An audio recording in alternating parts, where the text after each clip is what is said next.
The first time I realized something was wrong, I woke up to the smell of iron and ozone, and the sound of my kitchen whispering my name.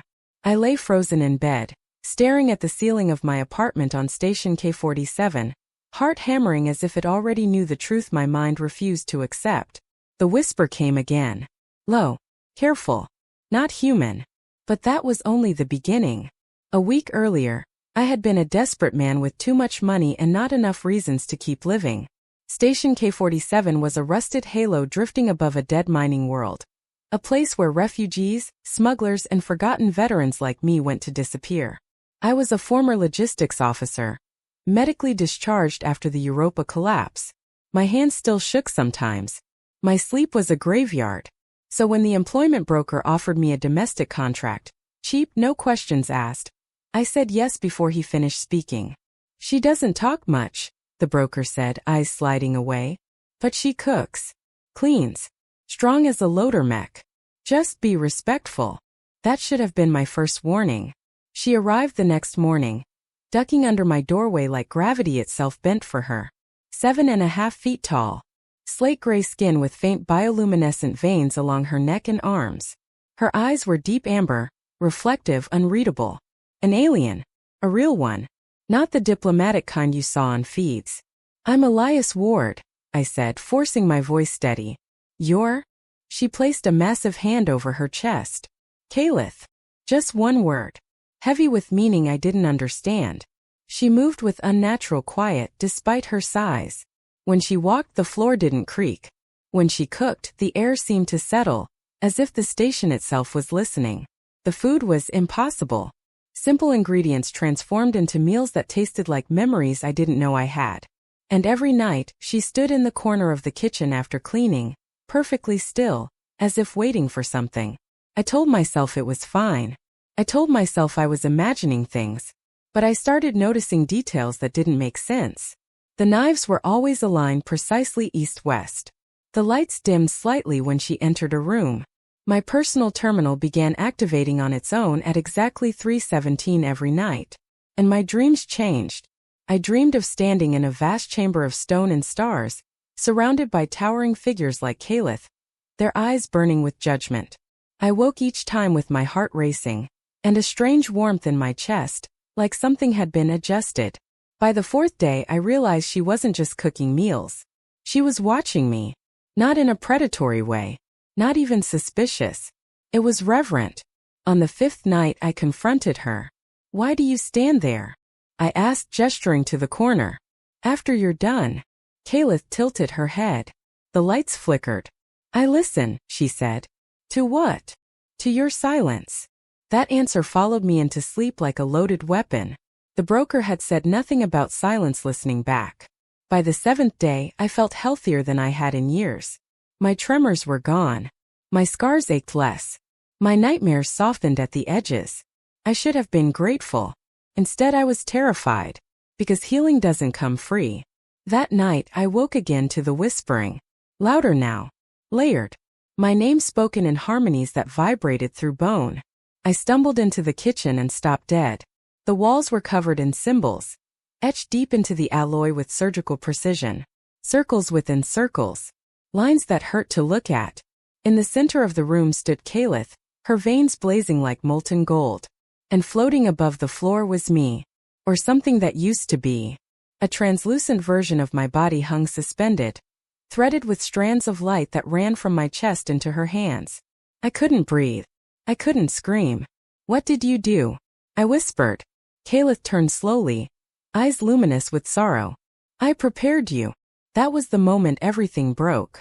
She lowered her hands, and the apparition collapsed back into me. I fell to my knees, gasping, my skin burning as if rewritten at a cellular level. You hired me as a cook, she continued softly. But my kind does not cook food alone. We prepare souls. The truth hit like decompression. Caliph was not a refugee, not a servant. She was a harbinger of the Karuan, an ancient species that fed not on flesh, but on potential. They identified broken civilizations, selected individuals at pivotal moments, and changed them. For what? I demanded. Why me? She hesitated. That terrified me more than anything. Because you survived when you should not have, she said. And because your death would echo. Midway through the galaxy, the Karuan had detected something coming. A void intelligence. A hunger older than stars. It erased civilizations by unraveling their decisions, their histories, their choices. Humanity was next. And I, Elias Ward, washed-up logistics officer, was a variable. I laughed then.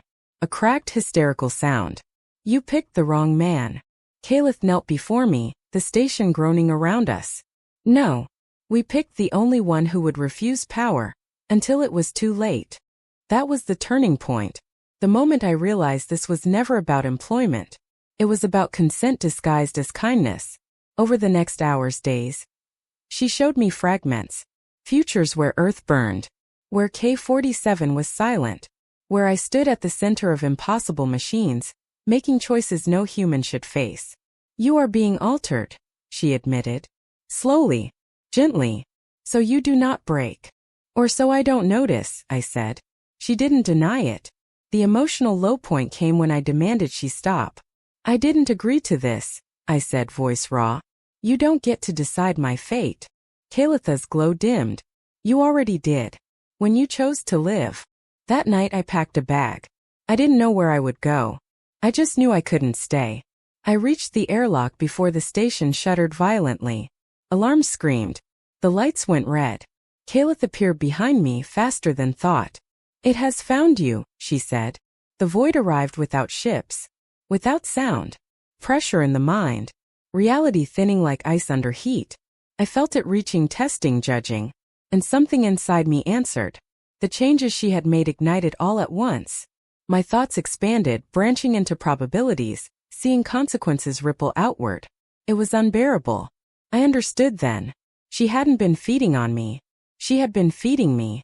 I turned back toward the kitchen, the circle, the place of preparation. Tell me how to stop it, I said. Kalitha's eyes filled with something dangerously close to pride. There is no stopping. Only substitution. The void consumed civilizations to stabilize its own entropy. It needed complexity, choice, meaning. So I offered myself. I stepped into the circle as the station tore itself apart, as Calith sang in a language that folded space. I felt my humanity stretch, strain but not vanish. At the last second I looked at her. Was any of this real? She placed her hand over my heart. All of it. The void recoiled, not from power but from context. From a mind that could feel loss and still choose. It wrapped around me, confused, slowed, changed. I became an anchor. A living equation. When it was over, K-47 was gone. The void was gone. And Calith was kneeling in the wreckage, alone. I don't know how long it's been. Time is different now. I exist between moments, nudging probability, whispering warnings into dreams. Sometimes I feel a kitchen. Clean. Quiet. Waiting. And somewhere out there, a giant alien woman stands in the corner of an empty room, listening to the silence. Because I'm still alive. And this time, I'm the one preparing what comes next.